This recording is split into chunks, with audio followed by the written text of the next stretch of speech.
Sahara stones, opposite തേക്ക് museum, Nilambur. നിയമസഭാ തെരഞ്ഞെടുപ്പിന് മുൻപേ വിസ്മയകരമായ രീതിയിൽ UDFന്റെ അടിത്തറ വിപുലപ്പെടുത്തുമെന്ന് പ്രതിപക്ഷ നേതാവ് VD സതീശൻ. നിലമ്പൂരിലെ വിജയം UDF ഐക്യത്തിന് ഊർജം പകരുന്നതാണ്.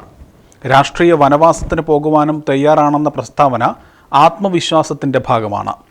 വെള്ളാപ്പള്ളി നടേശന്റെ പ്രസ്താവനകൾക്ക് പിന്നിൽ CPM ഉണ്ടെന്നും VD സതീശൻ പറഞ്ഞു. അല്ല, ഞാൻ പറഞ്ഞല്ലോ, അത് വിസ്മയം ഉണ്ടാവും, ഒരു സംശയം വേണ്ട. തെരഞ്ഞെടുപ്പിന് മുമ്പായി UDFന്റെ വിപുലമായ അടിത്തറ വിപുലമാക്കും എന്ന കാര്യത്തിൽ യാതൊരു സംശയം വേണ്ട. അല്ല, ഞങ്ങൾ പറഞ്ഞത് തിളക്കമാർന്ന വിജയത്തിൽ UDFനെ അധികാരത്തിലേക്ക് തിരിച്ചു കൊണ്ടുവരാൻ കഴിഞ്ഞില്ലെങ്കിൽ അദ്ദേഹം പറഞ്ഞതുപോലെ രാഷ്ട്രീയമായ വനവാസത്തിന് പോകുന്നതാണ്. അത് ഞങ്ങളുടെ കോൺഫിഡൻസാണ്.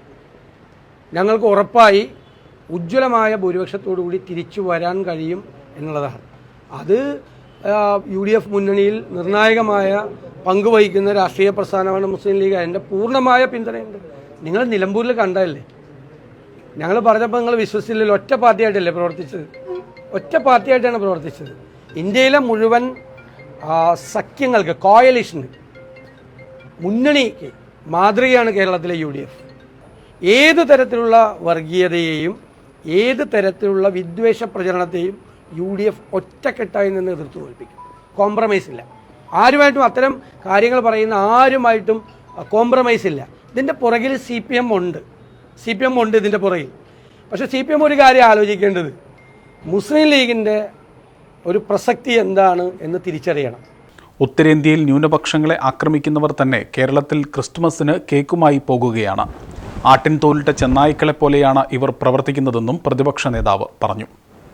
നിലമ്പൂരിൽ സഹാറ സ്റ്റോഴ്സ് ഒരുക്കുന്നു പ്രീമിയം ക്വാളിറ്റി ടൈൽസുകളും ഗ്രാനൈറ്റ്, സാനിറ്ററി എന്നിവയുടെ വിപുലമായ ശേഖരം, അതും ഏറ്റവും കുറഞ്ഞ വിലകളിൽ.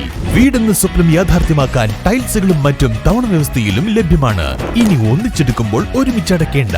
കൂടുതൽ വിവരങ്ങൾക്കും മറ്റും ബന്ധപ്പെടുക 7592060888 7593060088. സഹാറ സ്റ്റോൺസ്, ഓപ്പോസിറ്റ് തേക്ക് മ്യൂസിയം, നിലമ്പൂർ.